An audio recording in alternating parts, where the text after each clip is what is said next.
그래서 지진하면 유명한 나라들이 몇 군데 있죠. 지진이면 그 미국 서부 쪽이랑 그렇죠. 일본. 그 중에서도 이제 우리 옆 나라 이제 일본이 일본. 가장 이제 유명하죠. 예. 일본은 항상 이제 대지진과 관련된 이제 그러한 악몽들이 되게 많고 1866년에 이제 도쿄 제국대학에 이제 세계 최초의 지진학 강좌를 만듭니다. 예, 지진이란 무엇인가? 뭐 이런 이제 개념의 네. 어떤 학문을 이제 만든 거죠. 이게 얼마나 빠른 거냐면 미국 네. 같은 경우도 1911년이 돼서야 지진학이라는 학문이 본격적으로 대두가 됩니다. 네. 미국 같은 경우도 20세기 초반에 이제 샌프란시스코에 대지진이 발생했어요. 예. 그래서 큰 타격을 입었는데 그 이후에 이제 지진학이라는 학문이 발생을 이제 했거든요. 세계에서 가장 빠르게 지진이라는 걸 연구한 나라는 일본이다라는 말씀을 이제 드리고 싶고요. 최주영 박사의 지구본 연구소, 오늘도 흥미로운 전 세계 이야기 전해드리겠습니다. 반갑습니다, 정프로고요. 네, 최준영입니다. 네, 자 오늘은 박사님과 함께 어떤 이야기 좀 들려주십니까? 오늘 지진 이야기 좀 해보려고요. 지진. 예. 지금 튀르키예. 네, 너무 튀르키예 힘들죠. 지진 벌써 난지 꽤 돼서 네. 이제 오늘 오전에 2월 22일 녹화하는데 이제 뉴스를 들어보니까 대부분 이제 구조는 이제 마무리하고 이제 피해 복구에 본격적으로 나서겠다라고 이야기를 합니다. 네. 지진이라는 건 그런 것 같아요. 하루 아침에 정말 아무 예고 없이 대부분의 경우에 끔찍한 이제 피해를 낳고 네네. 사라지죠. 그게 뭐 사실 데뷔하기도 좀 그렇죠. 이제 물론 해야 되겠습니다. 물론 대비는 할 수 있습니다만 네. 그 대비라는 게 참 언제 올지 모르는. 얼마나 큰 게 올지도 모르고. 그렇죠. 그거를 네. 놓고 끊임없이 뭔가를 해야 된다는 게 참 힘들고 괴로운 일이죠. 그렇습니다. 그래서 지진하면 유명한 나라들이 몇 군데 있죠. 지진이면 그 미국 서부 쪽이랑 그렇죠. 태평양 그 어디 저 일본 아니 환태평양이라고 환태평양 불레골이라고 그러죠. 예. 예. 그쪽 아니에요? 그렇죠. 그 중에서도 이제 우리 옆 나라 이제 일본. 일본이 가장 이제 유명하죠. 예. 그래서 오늘 말씀드릴 사항은 이제 우리가 보통 일본 관련해서 이야기 나오면 뭐 영화도 있었죠. 일본 대침몰. 네네. 예. 그래서 일본은 항상 이제 대지진과 관련된 이제 그러한 악몽들이 되게 많고 제 기억으로도 제가 대학원 다니던 이제 95년에 한신 대지진. 한신. 예, 고베 지역 고베 지진. 네네네. 강타했던 지진이 있었고 그 이전에 어떻게 보면은 참 우리나라 분들도 많이 희생이 됐던 지진이 하나 있었죠. 우리나라 사람이 희생이? 옛날 그 일제 강점기 시절이죠. 이제 관동 대지진이라고 하는 관동 대지진. 간도라고 부르는 네, 관동 네, 지역. 네, 네. 지금의 이제 동경 도쿄 지역을 강타했던. 아주 큰 비극이죠. 네. 예. 근데 이제 이런 지진과 관련돼서 이야기를 하다 보면 우리 지진 좀 예측 안 되나? 지진 예측은 안 된다고 그러던데. 그렇죠. 안 되죠. 근데 안 되는데 안 된다라는 게 이제 몇 월 며칠 딱 정확히 찍어가지고 그 지역의 발생 이거는 이제 힘들어도 네. 대략적으로 이제 저 지역에 몇 년 안에 발생할 가능성이 매우 높다. 그런 거는 가능해요? 그런 거는 가능해요. 그러다 보니까 이제 그런 지역에 대해서는 여러 가지로 이제 관측도 더 많이 하고. 그래요? 예. 그런데 일본 같은 경우는 이 아까 말씀드렸던 1923년에 발생한 관동 대지진 예측과 관련된 일이 있었어요. 관동 대지진이면 그게 한 1923년이니까 딱 100년 됐죠. 그래. 딱 100년이에요, 네, 진짜. 100년 전에 일어난 지진인데 그때 과학 기술이 뭐 그렇게 그럴 것 같죠. 네. 예. 그 일본이라는 나라가 여러 가지로 해석이 되지만 네. 참 어떨 때 보면 지금보다도 과거에 참 대단했던 그러한 면이 지진과 관련된 이야기들이 있습니다. 그래요? 또 여기 또 사람 간의 갈등, 라이벌, 그리고 사과, 죽음 뭐 이렇게 이어진 또 스토리가 있습니다. 오늘 굉장히 좀 신기한 얘기를 전해주시는 것 같은데. 네. 일단 뭐 일본 지진이야 뭐 옛날부터 계속 있었던 거잖아요, 그죠? 그렇죠. 일본은 뭐 원래부터 지진이 많았다라는 네. 기록은 뭐 수도 없죠. 네, 그런데 네. 이제 일본이 지진이 많이 난다라는 사실이 세계에 알려지기 시작했던 거는 이제 19세기에 메이지 유신 이후에 많은 외국인들이 일본에 체류하면서 네. 이제 소식이 전해진 거죠. 아, 그 전에는 거의 뭐 쇄국 상태에 있었으니까 네, 네, 네. 알 수가 없다가 그래서 1865년 이후에 일본에는 많은 외국인들, 수십만 명의 외국인들이 이제 거주를 하게 됐고 네. 이들이 외국에 이제 뭐 영국이나 유럽 또는 미국에 이제 일본이 지진이 많다라는 이야기를 하기 시작을 했어요. 그런데 재미있게도 이 당시에 일본에 온 외국인들은 주로 그 누구였냐면 이제 학자들이었어요. 그래요? 배워야 되니까 일본 입장에서 봤을 때는 외국에서 빨리 외국을 문물을 따라잡으려면 외국의 똑똑한 사람들을 데려와서 가르침을 받고 배우는 거죠. 보면은 그렇게 했어요. 예, 그래서 옛날 분들 기억하시겠지만 참고서 완전 전과? 뭐 그런 거 표준 전과? 중학생이었나요? 보면은 이제 그 비 앰비셔스 뭐 보이스 보이스 비 앰비셔스. 예, 이것도 써 있죠. 예, 소년들이여 야망을 가져라. 네. 이것도 이제 당시에 일본의 그 농업을 지도하러 왔던 네. 미국인 선생님이 졸업식 때 축사로 아마 남겨준 아, 글일 그래요? 거예요. 네, 예. 참 많이 써 있었는데. 그렇죠. 보이스 비 앰비셔스. 예, 맞습니다. 이거 기억하시면. 또 옛날 사람인가. 예. 네.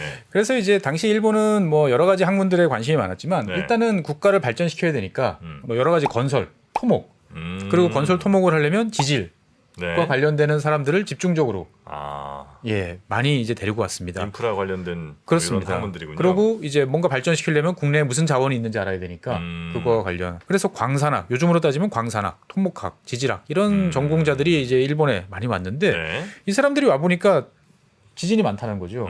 그래서 지진이라는 게 도대체 어떻게 일어나는 걸까? 일본 지진은 도대체 어떤 강도로 일어나나 이게 궁금해진 거예요. 약간씩 이제 계속 지진을 겪다 보니까. 네. 근데 묘하게도 또 이 광산학, 토목학, 지질학 이때 이런 걸 가르치려고 왔던 사람들 대부분은 영국 사람들이었어요. 예. 그래서 자기들끼리 이 지진이라는 거에 대해서 논의를 하다가 야, 지진이 제일 많이 일어나는 나라 같은데 지진을 다루는 학문이 없다. 그렇지, 없네. 뭐 학문이 당연히 없었겠죠. 예. 네. 그럼 우리가 만들자. 그러면 영국인들에 의해서 그렇죠. 만들어졌어요. 그래서 1866년에 이제 도쿄 제국대학에 이제 세계 최초의 지진학 강좌를 만듭니다. 예, 지진이란 무엇인가? 뭐 이런 이제 개념의 네. 어떤 학문을 이제 만든 거죠. 1866년이면 우리나라 같으면 이제 병인박해 천주교 신자에 대한 이제 대탄압이 이루어지던 네, 네. 이제 그 시기였던데 일본에서는 당시에 대학에서 지진학을 이제 세계 최초로 가르치기 시작을 했던 거죠. 이게 얼마나 빠른 거냐면 미국 같은 경우도 1911년이 돼서야 지진학이라는 학문이 본격적으로 대두가 됩니다. 네. 그러니까 이제 미국 같은 경우도 20세기 초반에 이제 샌프란시스코에 대지진이 발생했어요. 네. 그래서 큰 타격을 입었는데 그 이후에 이제 지진학이라는 학문이 발생을 이제 했거든요. 그러니까 어떻게 보면 참 세계에서 가장 빠르게 지진이라는 걸 연구한 나라는 일본이다라는 말씀을 이제 드리고 싶고요. 미국 서부도 하긴 지진이 많죠. 거 꽤 산 나죠. 안드레아 단층이 지금 이제 쫙 펼쳐져 네, 있죠. 네. 그거 한번 제대로 터지면 그 영화도 많이 나왔잖아요. 샌 재난 영화. 안드레아스 예. 뭐 이런 거. 네. 그래서 당시에 이제 이 도쿄 제국대학에 이제 지진학을 강의하던 사람 중에 한 사람이 이제 존 밀른이라는 사람의 이름의 영국 사람이었어요. 근데 나이가 몇 살이냐면 26살이에요. 26이요? 네, 26. 26살 교수가 영국 사람이 와서 이제 도쿄 제국대학에서 이제 강의를 했던 거죠. 네, 일본 네. 정부가 초청해온 이제 인재였던 거죠. 그래서 일단은 1866년에 이제 도쿄 제국대학에서 이제 지진학이라는 강의가 시작이 됐는데 네. 이 와중에 이제 등장한 이제 지진과 관련돼서 유명한 인물이 한 명 있습니다. 네. 예, 존 밀런이라는 사람의 영국 사람인데, 존 밀런. 예, 이 당시에 이제 영국 사람이 이제 일본에 와서 대학 교수로 이제 왔는데 몇 살에 왔냐면 26살에 왔어요. 예, 26살에. 진짜 젊다. 예. 네.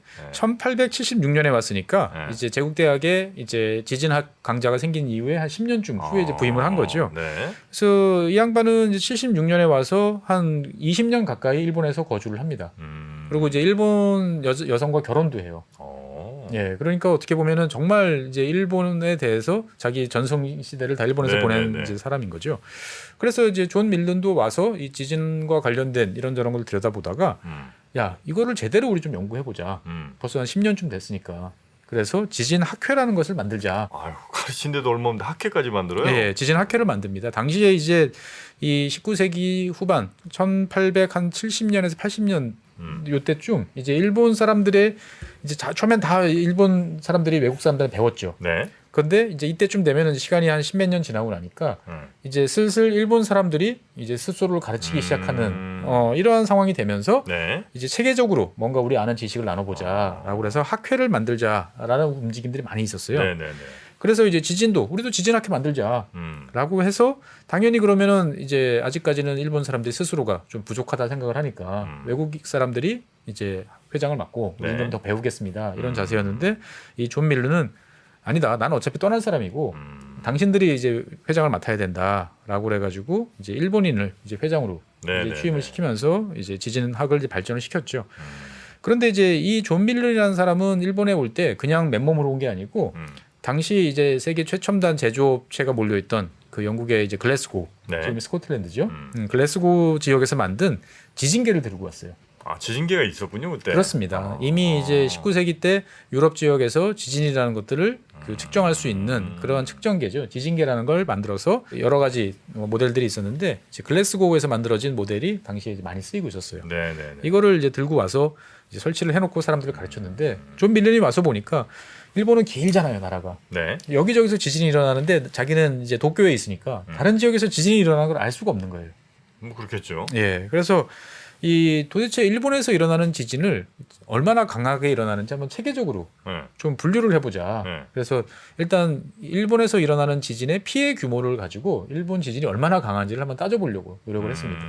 근데 따져보려고 하니까 이거 지진이 났을 때 좀 센 것 같은데 싶은데 유럽 같으면 건물이 무너지니까 건물이 많이 무너지면 지진이 세다.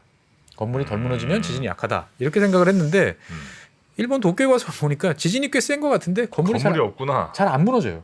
안 무너져요? 예. 왜냐면은 이제 목구조잖아요. 일본 원래 전통 구조. 탄성이 좀 있군요. 그렇죠. 탄성이 있어서 목조는 이렇게 흔들리면서 삐걱삐걱하지만 회복하고 버티는 거죠. 돌로 지으면 확 무너지는데. 그래가지고 야 이게 자료가 어떻게 구해야 되나 어렵네. 그렇죠. 그래서 이제 도쿄 시내를 막 다니다 보니까 이 돌로 지은 유일한 이제 몇 개의 구조물들이 있더라는 거예요. 첫 번째가 굴뚝.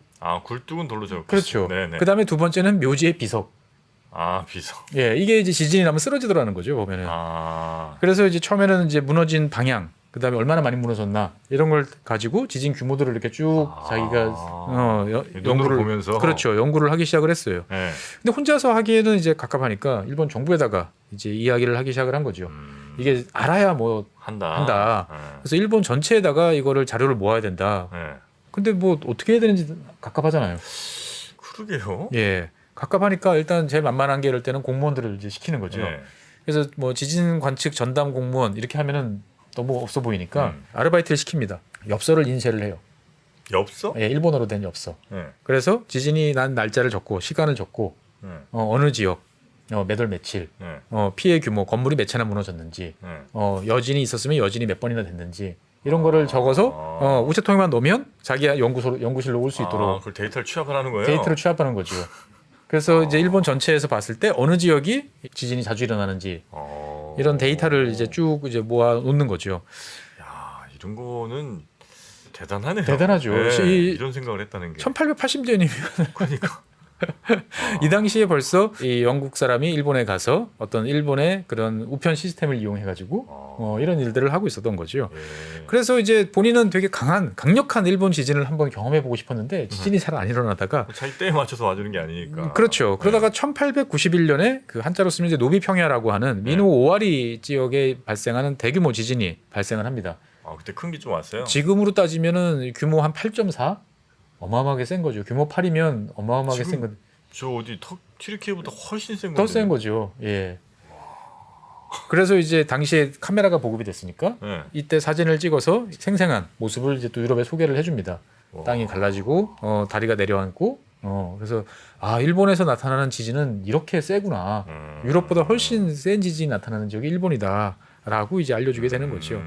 그래서 이런 존 밀런의 노력과 그 다음에 여러 일본 학자들의 연구 결과들이 더해지면서 이제 일본은 세계 지진학의 리더가 되기 시작을 합니다. 19세기 후반서부터. 그리고 이제 러일 전쟁 이후부터는 이제 일본이 선진국 대접을 받기 시작을 하죠. 그래서 일본 지진학자들이 해외에 초청을 받아요. 그래서 이제 해외 답사를 이제 가게 됩니다. 그러면서 이제 유명한 사람들이 등장을 하기 시작을 해요. 유명한 사람들이? 예. 그러니까 여기는 지진이 나타날 지역이야. 조심하세요. 뭐 이런 식의 이야기를 했는데 그게 맞는 거죠. 예. 그래서 그 중에 제일 유명한 사람이 이제 오모리 후사키치라는 사람이에요. 오모리 후사키치라는 이 교수인데 제국대학 교수였는데 이제 인도, 미국 이런 지역에 대한 이제 조사를 수행을 하고 그래서 다음 지진이 어느 정도 나타날 수 있으니까 조심해라. 뭐 이런 이야기를 이제 하면서 글로벌 유명 인사가 되기 시작을 합니다. 지진 관련해서. 네. 그래서 이제 일본에서는 이제 지진학이라는 학문이 이제 발전을 하게 되니까 이제 이게 과학적으로 뭔가 연구를 해볼 만한 분야다라고 생각을 하게 되는 거죠. 그러면 당연히 이제 제일 큰 관심은 이 수도였던 에도, 그러니까 지금의 도쿄 지역에 도대체 언제 강진이 또 올 거냐라는 게 예나 지금이나 가장 큰 두려움이잖아요. 뭐 최근 들어서 이제 후지산 다시 본분화 이야기도 있고 하는 것처럼 항상 이제 여러 가지 이야기들이 나오는 곳이 일본인데 도쿄 지역의 강진이라고 그러면 1703년에 한번 강진이 있었어요. 기록이 좀 예, 있는 기록이 모양이군요. 있죠. 그래서 1703년에는 후쿠시마 대지진 같은 이제 쓰나미가 발생을 해가지고 당시에 한 10만 명 정도가 사망한 것으로 기록이 남아 있어요.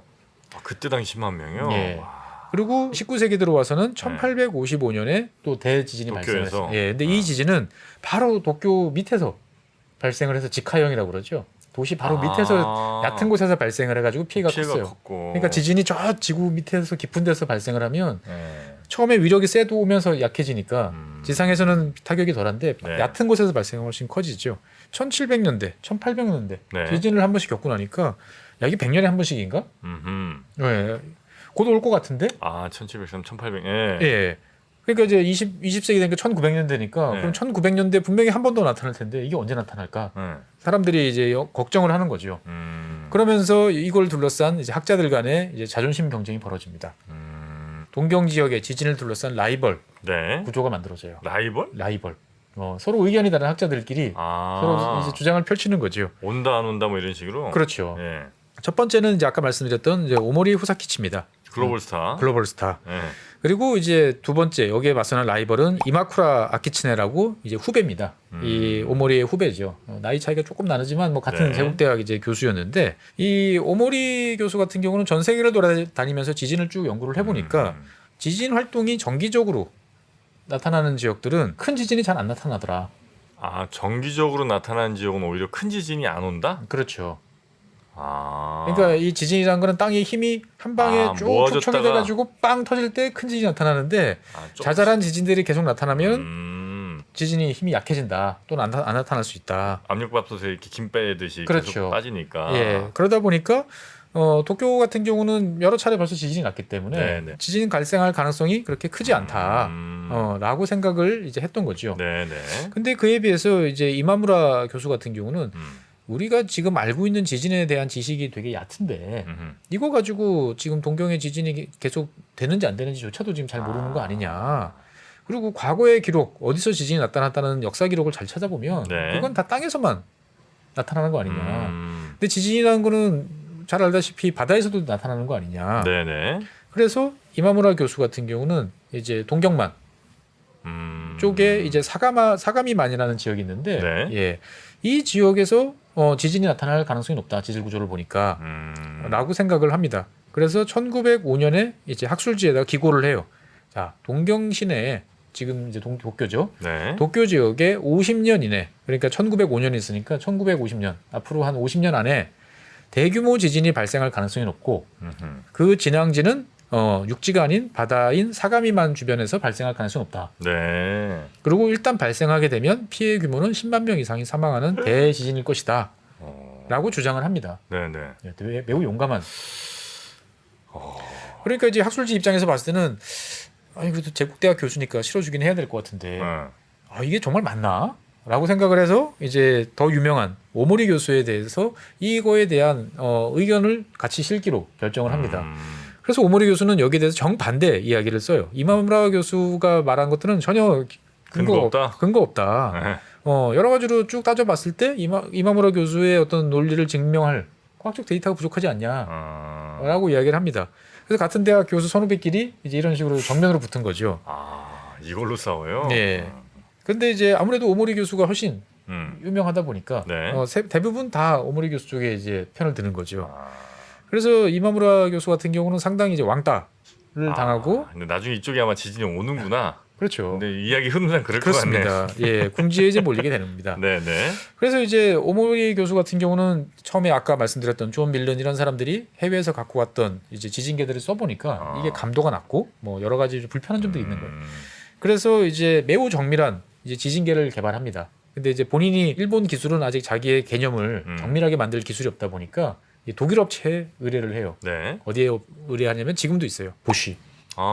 정밀기계 뭐 최고죠. 자동차 이제 여러 부품 만드는 이 보쉬사에다가 오모리가 개발한 지진계를 만들어 달라고 부탁을 합니다. 그래서 보쉬 오모리라는 이름의 지진계가 탄생을 하게 되는 거죠. 그래서 이 보쉬 오모리 지진계는 수십 년 동안 전 세계에 사용이 됩니다. 아주 정밀하고 편리하게 할 수 있기 때문에. 그래서 이 오모리 교수는 자기의 지진계를 가지고 여러 지역을 관측을 하고 디지털 데이터를 쭉 통해 가지고 태평양 일대에 조만간 지진이 발생할 가능성이 높고 이탈리아 남부, 그다음에 특히 중국 지역에서 지진이 발생할 수 있다라고 이야기를 합니다. 아, 예측을 막 예, 해요. 예측을 해요. 근데 실제로 예측하자마자 1906년에 지금 알래스카 이제 저쪽에 그 대게가 많이 나오는 네? 얄류산 제도라고 있죠. 네네. 예, 이 지역에 지진이 강진이 발생을 합니다. 오. 그다음에 1908년에는 이탈리아 남부의 이제 메시나, 시칠리아 주변 지역인 메시나 지역에 이제 강진이 발생을 해요. 네? 그리고 1920년에는 깐수성, 중국의 깐수성 지역에 대지진이 연달아 나타납니다. 그래요? 그래서 이 세계적으로 봤을 때 이 오모리 교수의 명성은 막 하늘로 치솟습니다. 보면. 와, 쪽지게 선생이 돼요. 그렇죠. 지진 예측자죠. 지진 일타 강사. 예. 그러니까 이제 사실 이게 정말 맞췄나라고 네. 보면 이제 이 사람이 뭐 1920년, 뭐 1908년 이렇게는 아니에요. 그러니까 이 양반도 이제 어바웃으로 이제 대략적으로 아니, 그렇게 해도 맞추면 어디예요? 예 맞춘 거죠. 네. 근데 이제 본인은 이제 동경에는 안 나타난다. 아, 예, 라고 사람들이 더 이야기를 믿겠네. 예. 그러던 와중에 네. 이제 1921년, 22년, 23년 연달아 도쿄 지역에서 지진이 발생을 해요. 네. 21년 지진이 좀 셌고 22년, 23년으로 갈수록 좀 약해집니다. 그래서 이 오모리 교수는 거 봐라. 내 이론에 따르면 이렇게 매년 지진이 나타나고 점차 약화되고 있지 않냐. 그러면 이미 도쿄 지역 그 밑에 지질 구조에 있던 응력은 이미 해소됐다. 아, 에너지는 소진됐다. 네. 그래서 여러분들이 제일 무서워하는 직하형 그 도쿄 바닥에서 바로 발생하는 지진은 앞으로 1000년에서 1500년까지는 안 나타난다. 아, 이건 뭐 괜찮네. 괜찮네. 네. 라고 이야기를 하고 이제 본인은 시드니, 이 오스트레일리아의 초청을 받아가지고 네. 배 타고 시드니로 갑니다. 설마 이때나요? 이때랍니다. 와, 너무 이건 1923년 9월 1일 날 우리가 아는 관동 대지진, 간또 대지진이 이제 이때 발생을 합니다. 딱 100년 전이죠. 아, 예.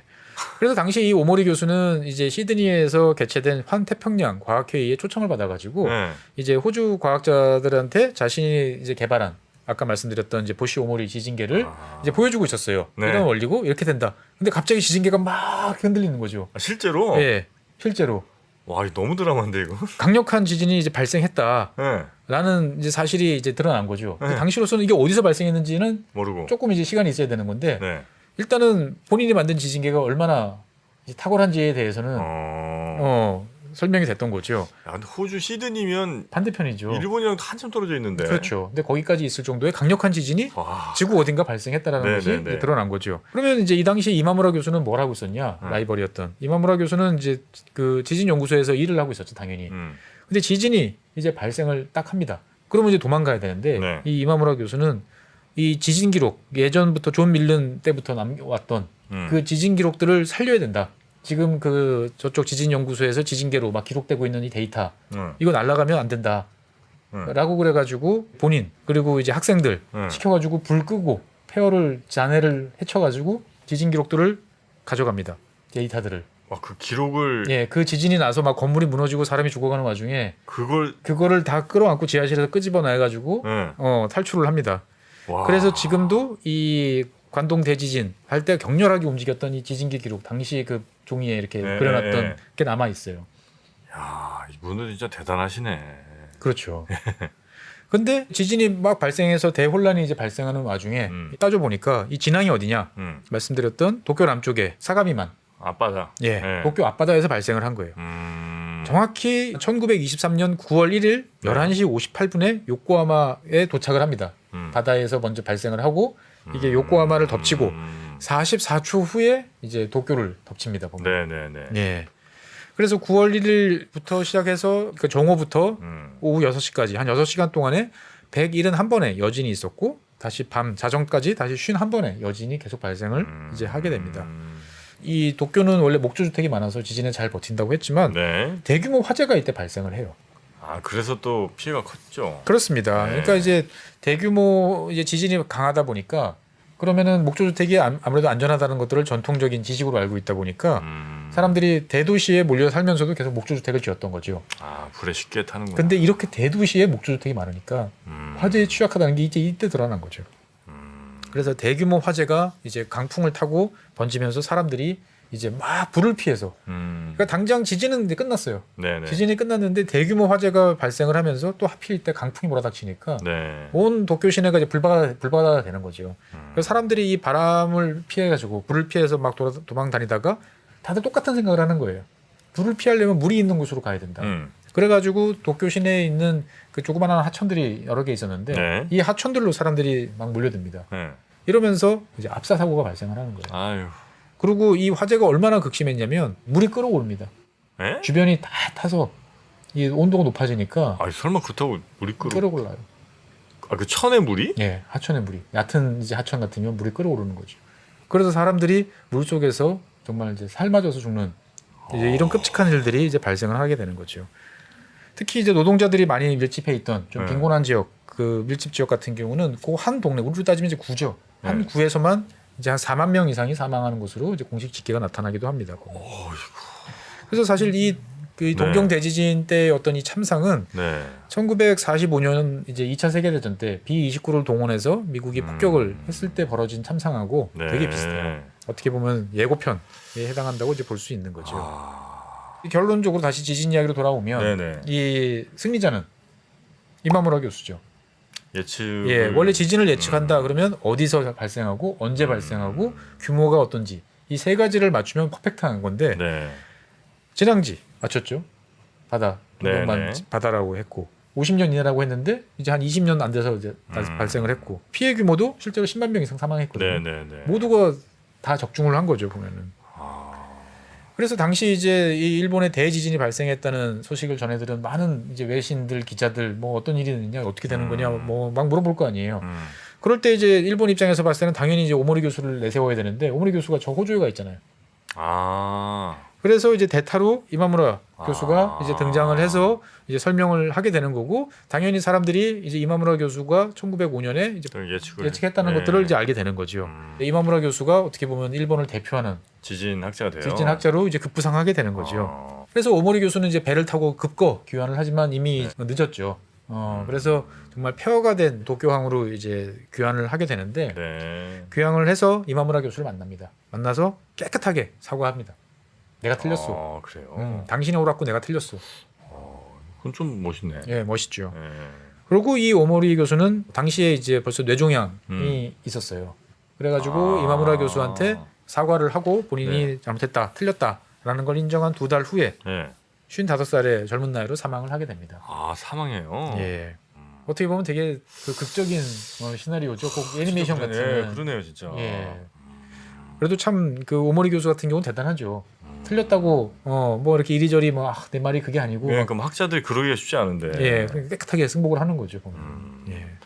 그래서 이때 지진 대충 뭐 어느 정도 규모인지 정확한 숫자는 안 나오겠으면 추정 정도는 뭐 지금 이제 8좀 나오나? 예, 그렇죠. 아주 강했던 8점 몇 뭐 이 정도 이제 규모로 이제 인식이 되는 지진이었고. 근데 이제 지진이라는 거는 이제 특히 현대 사회에 들어와서는 인간의 이제 능력들이 이제 많이 좋아진 다음부터는 지진이 발생을 해도 또 복구가 또 빨라집니다. 도쿄 같은 경우도 1930년, 그러니까 23년에 지진이 났으니까 7년 후죠. 7년 후에 복구 완료를 선언합니다. 그래요? 예. 사람들이 일단 내에 들어갈 집은 지어야 될 거고. 그리고 이제 이런 대규모 재해가 발생을 하게 되면 행정 시스템이 존재하는 곳에서는 오히려 밀린 숙제를 해치울 좋은 기회죠. 시카고도 약간 좀 그런 느낌이. 시카고도 그런 느낌이고 사실은 런던도 이제 그런 게 있죠.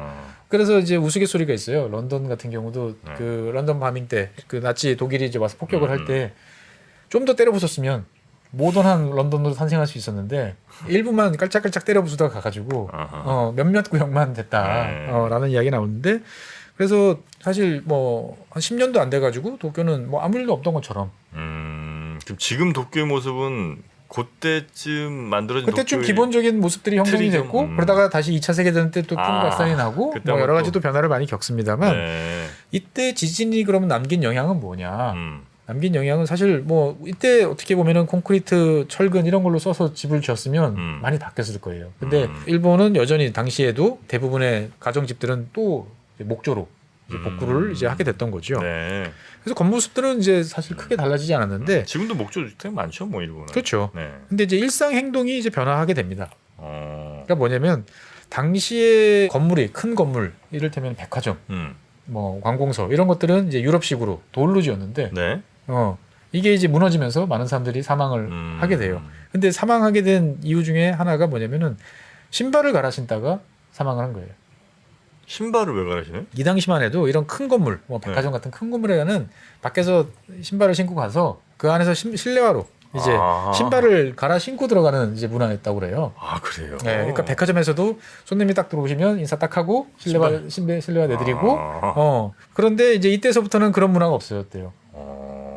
겁나니까. 네, 그냥 들어오세요. 이제 이렇게 되는 거죠. 도망칠 때 빨리 그냥 나가야지 언제 또 신발 갈아 신고. 그렇죠. 이제 이런 문화가 생겼고 네.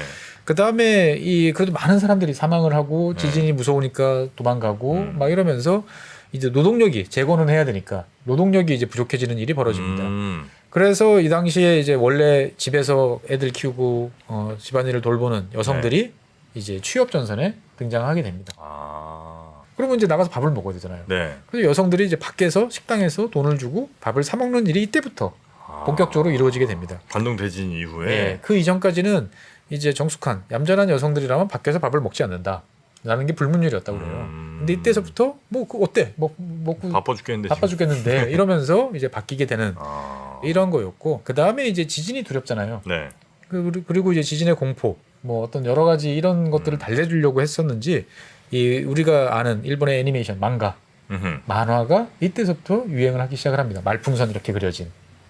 만화가 이때부터 유행을 해요? 네, 원래 일본이 이제 그림들이 많이 있었잖아요. 네. 근데 거기에 이제 말풍선이 이렇게 달리는 이제 이 그림들이 이 20세기 초반서부터 이제 등장을 하기 시작을 했는데 이 동경 대지진 이후에 이제 본격적으로 이제 열광하기 시작을 했던 거죠.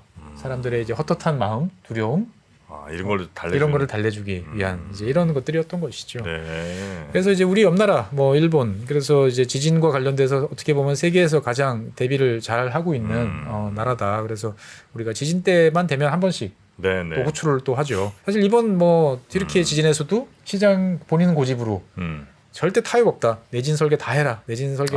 그런 시가 하나 있었죠. 예. 그래서 거기는 멀쩡하잖아요. 뭐 사무실 한 명도 없다고. 그렇죠. 무서진 건물이 하나도 없다. 이 정도로 하는 것처럼 지진이라는 것은 어떻게 보면은 예측을 둘러싼 그러한 뭐 온다 안 온다를 이야기하는 것보다 대비가 더 중요한 사항이다라는 말씀드리고 싶고요. 또 한편에 보면 그 와중에 또 사람들 사이에 이런 라이벌 관계 이런 것도 있어서 한번 상식 차원에서 기억하시면 좋을 것 같아서 말씀드렸습니다. 뭐 우리나라는 물론 이제 지진의 피해가 그렇게 큰 나라가 아니다 보니까 뭐 지진학 관련해서 이렇게 발전을 많이 한 것 같지는 않긴 한데 그래도 이제 우리나라 같은 경우도 여러 차례 이제 많이 이제 연구를 이제 해왔고 특히 우리나라 같은 경우는 과거의 냉전 시절에 이제 미군에 의해서 여러 가지 탐지 장치들이 이제 많이 설치가 됐었어요. 아, 그래요? 왜냐하면 이제 소련이 핵실험 중국의 핵실험 이런 거를 탐지하기 위해서 이제 제일 좋은데 그래도 우리나라군요. 전 세계 깔아놓은 거예요. 전 세계 쫙 깔아놓으니까 우리나라도 뭐 원주를 비롯한 이제 몇 곳에다가 이제 미군이 운영하는 시설들이 쭉 있었어요. 그러면 이제 당시 우리가 쓰던 것보다 훨씬 더 정밀하고 좋은 저런 걸로 가지고 저렇게 분석하는구나를 우리가 이제 알 수 있었고 그러한 장비들은 냉전 이후에 다 이제 우리나라한테 인수인계 됐고 그래서 지금도 어떻게 보면은 우리는 북한 핵실험 뭐 이런 것 때문에 지진계 비슷한 게 있군요. 그렇죠. 뭐 지질연구소 이런 데서 이제 열심히 이제 관측 이제 하고 있고 그리고 1990년대 이후에 이제 내진 규정이 강화되면서 이제 고층 건물에 대해서는 내진 설계가 적용된 이제 이런 지역들이 늘어나고 있는 거죠. 그래서 서울에서 지진이 발생한다 그러면 발생할 것 같다라는 생각이 드시면 제일 안전한 곳은 제가 봤을 때는 롯데타워 이런 그래요? 고층 건물. 거기가 제일 고층 건물이 제일 확실한 내진 설계를 했고 높을수록 더 안전할 수 있다라는 말씀을 드리고 싶습니다. 그래요. 물론 이제 제일 좋은 곳은 이제 공원이나 이제 열린 곳으로 이제 나가야 되는 거죠. 그렇죠. 그냥 저 위에 아무것도 없는 그게 제일 안전한 거죠. 그렇죠. 대피할 때는 일단은 가스 밸브부터 잠그고 전기 스위치를 내리고 그리고 이제 식탁이나 이제 이런 곳으로 일단 머리를 보호하면서 들어가 있다가 나중에 빨리 대피하는 게 상책이죠. 아주 뭐 남의 얘기가 아닌 지진 이야기. 저도 이제 얼핏 기억이 좀 납니다. 고베 지진 때 막 그 사진 막 다리가 막 완전히 그렇죠. 한신 고속도로가 이렇게 완전 옆으로 넘어진 모습이 가장 인상적이었죠. 그런 기억이 그것도 사실 내진 설계 다 한 거였어요. 했는데 이제 고베 대지진 같은 경우는 워낙 강하니까 얕았어요.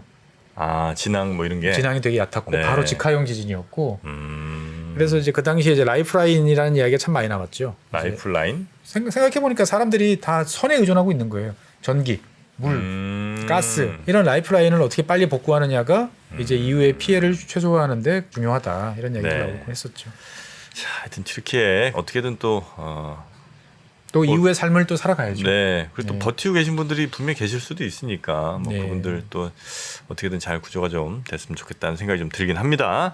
자, 오늘은 그러면 지진 이야기 여기까지 하도록 하겠습니다. 함께해 주신 법무법인 율촌의 최준영 박사님 고생 많으셨습니다. 네, 감사합니다. 고맙습니다. 복잡하고 어렵게 느껴지는 재무제표와 용어들.